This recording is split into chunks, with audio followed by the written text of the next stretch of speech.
2 రోజుల ముందు ఇక్కడికి వచ్చిన ఒక ఫారినర్ ఫారెస్ట్లో ట్రెక్కింగ్కి వెళ్ళినప్పుడు మిస్ అయ్యాడు. అక్కడ అతను ఎవరో attack చేసినట్టుంది.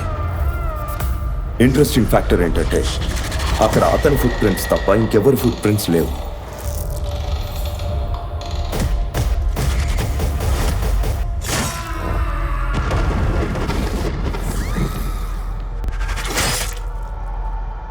I'm N archaeologist. Police investigation కి మనమే హెల్ప్ చేయగలం సార్. 100 సంవత్సరాల క్రితం జరిగిన ఒక భయంకరమైన సంఘటన మళ్ళీ ఇప్పుడు జరుగుతోందంటే నమ్మలేకపోతున్నాను.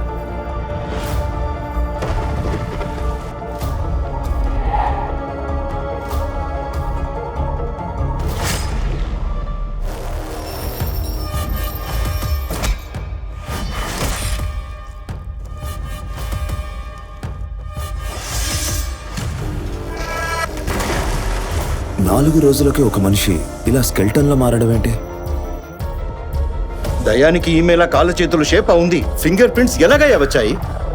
ఈ కేసుని ఎవరు ఇన్వెస్టిగేట్ చేసినా వాళ్ళు చనిపోతున్నారు. అదే కన్ఫ్యూషన్ గా ఉంది.